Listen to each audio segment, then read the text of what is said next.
Hello friends, मेरा नाम ऋतिक शुक्ला है और आप देख रहे हैं ऑटोमोटिव प्रयागी।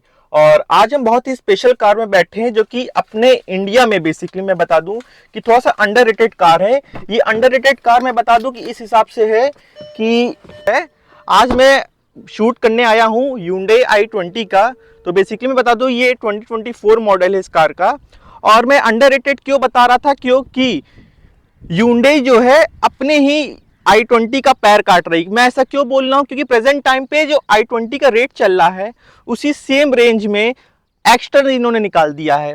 और वैसे भी मैं बता दूं, जैसे कि मैंने अपने पिछले वीडियो में बात किया था कि अपने यूपी की जनता को ऊंचा ऊंचा बैठना अच्छा लगता है, तो वो जो है बेसिकली एक्स्टर की तरफ ज़्यादा झुकाव रखते हैं। i20 प्रेजेंट टाइम पे बहुत कम इनकी सेल हो रही है। हाँ, इसके पहले फेसलिफ्ट वाला जो मॉडल आया था, इससे पहले जो बिफोर मॉडल था उसकी सेल बहुत ही अच्छी थी। और अब का पता नहीं क्या चल रहा है सेल का।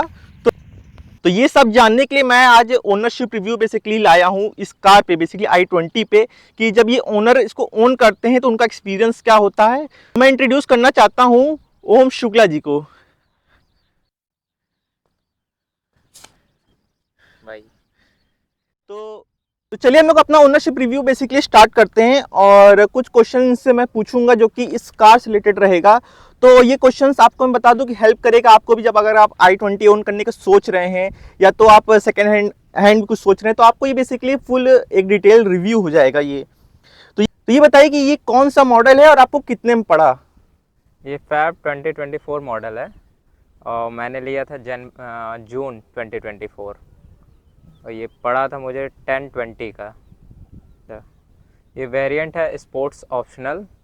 तो ये बताइए, जैसे आपने बताया कि अराउंड 10 लाख तक की गाड़ी थी, 10-1050 तक में। तो ये बताइए कि इस रेंज में, इस प्राइस रेंज बेसिकली मैं बात कर रहा हूँ, बहुत सी गाड़ियाँ आती थी जैसे कि Hyundai की मैं बता दूँ, जैसे एक्स्टर आती थी उस वक्त, ऑल्ट्रोज ले सकते थे आप जो कि प्रेजेंट टाइम पे डीजल पे भी आती है। और मैं बता दूं कि बेलेनो आती है, पंच आती है। और मैं बता दूं बेसिकली मैंने भैया को 3XO भी सजेस्ट किया था, क्योंकि जब ये ले रहे थे कार तो उस वक्त मैंने इनको इन्होंने मुझसे बेसिकली थोड़ा सा ब्रीफ पूछा था कि क्या ले सकते हैं, तो मैंने इनको 3XO भी सजेस्ट किया था। उस वक्त नई नई आ ही रही थी, तो अगर ये लेते तो समझ लीजिए वो पहली कार होती है प्रयागराज में। तो आपने ही i20 क्यों चूज़ करी।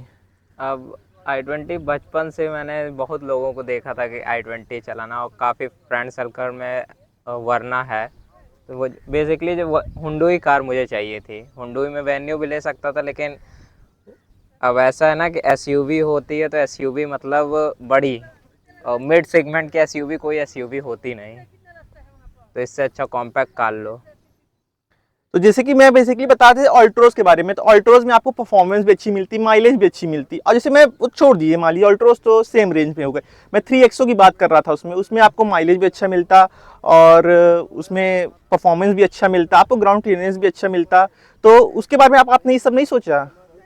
मिड रेंज एसयूवी मुझे समझ नहीं आती। तो ये बताइए कि आपके साथ बाय एक्सपीरियंस क्या था, जैसे आपने Hyundai शोरूम में गए होंगे, आपको एक्सपीरियंस क्या था, वेटिंग क्या थी, मतलब बेसिक कुछ वेटिंग चल रही कि बस ये हैंड टू हैंड कार मिल रही है वाली। वेटिंग थी 1.5 महीने की, तो लेकिन मैंने इसको चेन्नई से मंगवाया था एक्स्ट्रा पैसे देके। ये देखिए, यहाँ कोई i20 को पूछ नहीं रहा है और भैया ने चेन्नई से इसको ऑर्डर करवाया था।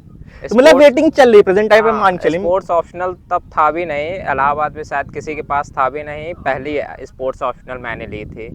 और दोनों शोरूम में ना डी हुंडई में थी ना जेपी हुंडई में थी, तो इसको मंगवाया था मैंने चेन्नई से ऑर्डर करवा के। तो ये बताइए, जैसे बेसिकली स्पोर्ट्स और मैग्मा, अगर ये मॉडल हम लोग चूज करें वेरिएंट बेसिकली, तो क्या ये इसकी अवेलेबिलिटी है अपने शोरूम में कि वो भी नहीं है, कि वेटिंग मुश्किल चल से रही है। 15-20 दिन की वेटिंग रहेगी, मिल जाएगी गाड़ी, आप तुरंत लेना चाहेंगे तुरंत भी मिल जाएगा। अच्छा, तो ये बताइए जैसे कि इसमें मैं बता दूं परफॉर्मेंस वाइज 80 PS पावर और 114 न्यूटन मीटर का टॉर्क मिलता है, 1.2 लीटर का इंजन मिलता है जो कि 4 सिलेंडर इंजन है। तो इसके परफॉर्मेंस के बारे में आपको क्या कहना है। परफॉर्मेंस तो अभी तक ऐसा कुछ लगा नहीं, लेकिन हाँ, मेरे पास इसके पहले बलेनो थी, और लेकिन बलेनो से भी थोड़ी परफॉर्मेंस का कम लगती है, लेकिन ठीक है, मुझे पसंद है। बताइए, बेलेनो से भी कम, जो कि बेसिकली देखिए बेलेनो कार क्या होगी, अब जो बेलेनो वो तो थोड़ा मतलब बिल्ड क्वालिटी में सुधार दिए हैं। बलेनो थोड़ी हल्की पड़ जाती है, इसलिए उसका हाँ। पिकअप वगैरह ज़्यादा अच्छा है। हाँ, ये मेन रीजन रहता है उस कार का, क्योंकि मान लीजिए वो कार जो है उस कार से टक्कर, मतलब मारुति की रेंज जितनी भी, स्विफ्ट हो गई और फिर बेलेनो हो गई, ये सब जितनी गाड़ियां, ये सब समझ लीजिए जो ओन कर लेता है एक बार, तो उनको मैं बता दूं बेसिकली हाई एंड गाड़ियां भी उनकी पावर अंडररेटेड लगती है। तो जैसे कि भैया ने बेसिकली बताया है कि इसका जो फ्रंट लुक है वो वरना जैसा लगता है, तो मैं बता दूं हाँ, फ्रंट लुक तो वरना जैसा लगता है इसका। बेसिकली मैं बता दूं इंटीरियर भी मैं बता दूं कि वरना जैसा लगता है। जैसे मैं दिखा दूं आपको, ये देखिएगा जो इसका इंस्ट्रूमेंटल क्लस्टर है वो पूरा, ये भी नए वाले मॉडल तो नहीं लगता, पर हाँ इसके पहले वाला जनरेशन जो वरना का था तो सेम इंटीरियर ऐसे था। तो मेरे को तो लगता है कि Hyundai वालों ने जब इन्होंने फेसलिफ्ट बदला तो कुछ पार्ट लगता है छूट गया था, तो वो पूरा i20 में ही इन्होंने डाल दिया अपना। और बैक लुक की मैं बात बता दूं तो बैक लुक से थोड़ा सा बता दूं सब्जेक्टिव है ये लुक। कुछ लोगों को लुक अच्छा भी लगता है और कुछ लोगों को थोड़ा सा ख़राब भी लगता है, क्योंकि बेसिकली पीछे से लुक थोड़ा सा इसका जो है अजीब से थोड़ा बनाए हैं लोग। बल्कि इसके प्रीवियस वाला जनरेशन जो था उसकी लुक बहुत ही अच्छी आती थी। नाइट में जाए देख लें, जाए डे में देख लें, क्योंकि जो उसकी बेसिकली लाइट थी, टेल लाइट जो जलती थी बेसिकली, ऐसे लाइन में मैं अटैच कर दूंगा फोटो, आप देखिएगा। तो आपको क्या लगता है इसका सब्जेक्टिव बेसिकली आप तो ऑन कर रहे हैं इस कार को, तो आपको क्या लगता है इसके लुक के बारे में? बेसिकली फ्रंट लुक तो आपने बताया वरना की तरह लगता है, बैक लुक के बारे में क्या कहना है? बैक लुक ऐसा है कि ये पीछे से कॉम्पैक्ट कर दी गई है, लेकिन पहले का क्या था कि ऐसा भरा भरा सा था पुरानी में भी। लेकिन हाँ, टेल लाइट इसकी ज़्यादा अच्छी है। टेल लाइट ज़्यादा अच्छी लगती है आपको? तो चलिए अब हम लोग कार को ड्राइव करते हैं, इसकी परफॉर्मेंस भी थोड़ा जानते हैं। फिलहाल मैं ड्राइव करता रहता हूँ, उनकी कार थोड़ी बहुत ड्राइव हो जाती है मेरी भी, और आपको थोड़ा एक्सपीरियंस बताता हूँ। और कुछ क्वेश्चन है वो हम लोग अंदर बैठ के ही पूछेंगे अब। तो चलिए अंदर चलते हैं अब हम लोग। तो जैसे कि मैंने आपको बेसिकली इंटीरियर लुक तो दिखाई दिया पूरा, जैसे देख सकते हैं आप, पूरा ऑटोमेटिक एसी आती है इसमें, और रिवर्स पार्किंग कैमरा भी आता है इसमें, पूरा टच से चलता है पूरा इसमें, इसे आप देख सकते हैं। और इंस्ट्रूमेंटल क्लस्टर पूरा डिजिटल में आता है। और तो अब ये बताइए जैसे सर्विस इसकी कितने से मैं देख सकता हूँ प्रेजेंट टाइम पे ये अराउंड 20,000 किलोमीटर प्लस चल चुकी है, जैसे आप देख सकते हैं इसके ऑडोमीटर पे भी।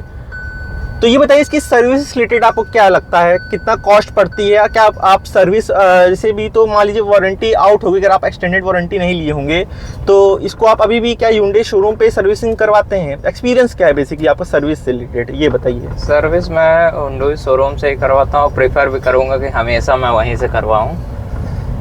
अभी ऐसा कॉस्ट रिलेटेड भी मुझे ऐसा कुछ मेजर मतलब ऐसा इफेक्ट नहीं पड़ा है। ठीक है, बहुत ज़्यादा महंगा भी नहीं है, सब ठीक है अभी तक तो।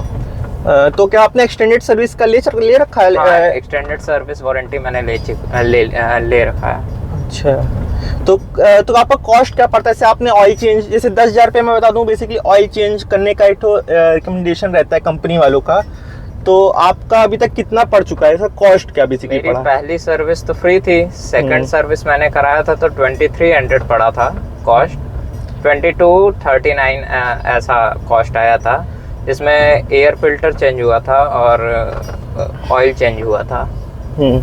और उसमें भी 23 बहुत ज़्यादा नहीं है कार के लिए।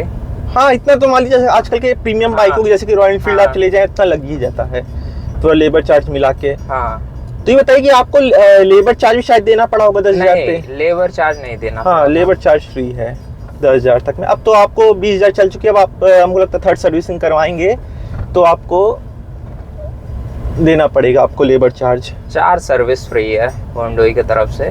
4 फ्री है। हाँ। तो ये बेसिकली कंपनी से फ्री आती है कि ये आपको मिली है 4 सर्विस? कंपनी से ही फ्री आती है। अच्छा, Hyundai की तरफ से 4 सर्विस फ्री होती हैं। क्योंकि मैं बता दूं कि XUV 300 ओन कर रहा हूं, तो उसमें 3 सर्विस बेसिकली बस फ्री आती है, जो कि पहली तो मान लीजिए कुछ नहीं, बस वॉशिंग करके दे देते हैं और जनरल चेकअप रहता है, और सेकंड पे ही वो लोग बेसिकली तो 10,000 वाली रहती है, उस पर ऑयल चेंज होता है, तो लेबर चार्ज नहीं लेते, पर हाँ वो पार्ट्स का पैसा जरूर लेते हैं। यही सेम हाल मारुति ब्रेजा का भी है मेरे। तो ये बताइए कि इस कार को जैसे आपने 20,000 चला चुका और 1 साल मेरे लगता है होने वाला है, अभी 1 साल नहीं हुआ है शायद ना आपको? 1 साल हो गया है। अच्छा, 1 साल हो चुका है। हाँ तो 1 साल हो चुका है तो आप इसको तो बेसिकली मान लिया अभी तो नहीं चल रही गाड़ी, बिल्कुल अभी रवा भी नहीं हुई जिसको कहते हैं इंजन जो है। तो इसका कुछ पॉजिटिव और निगेटिव हमारे व्यूअर्स को बताइए जो कि इसको ओन करने वाले हैं, या तो आप वो सोच रहे होंगे, तो वो एक बार दिमाग में लेके चलें कि ये कुछ प्रॉब्लम्स हैं, या तो मान लीजिए ये कुछ निगेटिव पॉइंट मिलेगा और कारों से। सबसे नेगेटिव पॉइंट है इसके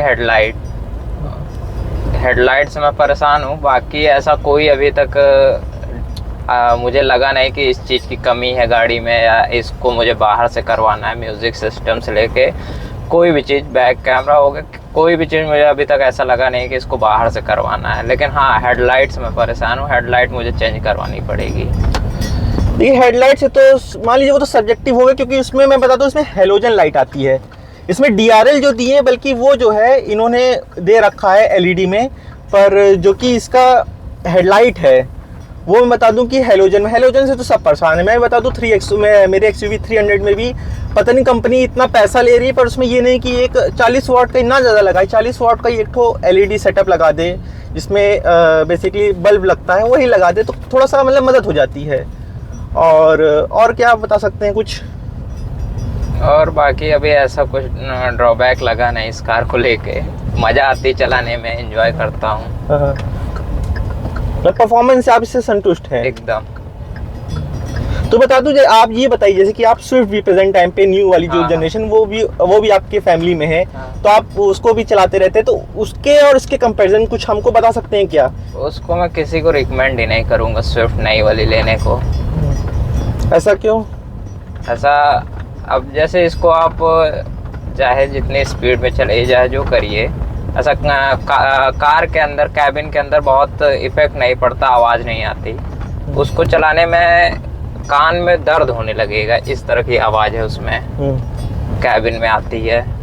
हाँ, क्योंकि मान लीजिए इसमें पतला चादर जिसको कहते हैं एक्सयूवी को, मतलब बेसिकली मारुति का जो टैग लाइन है जो इंडिया वाले बना रखे हैं, चादर, वो तो रहेगा ही, डीएनए में ही उनके। पता नहीं क्यों वो लोग अरेना की जितनी गाड़ियाँ होंगे, अर्टिका ले लें, वैगनार ले लें, ये सब गाड़ियों का वो कुछ कर ही नहीं रहे हैं। तो मेरे को लगता है बेसिकली अब जिस हिसाब से इंडियन मार्केट जो ऑटोमोबाइल अपना अपग्रेड कर रहा है, उस हिसाब से अब मारुति की सेल बहुत जल्दी गिरने वाली है।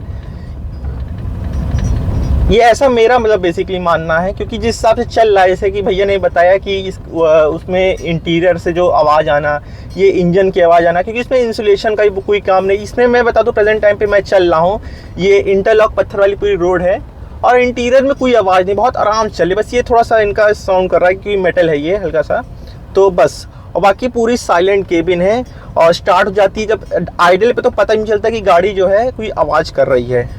बाहर थोड़ी बहुत अगर आवाज़ आती है, इंटीरियर में कोई आवाज़ नहीं है।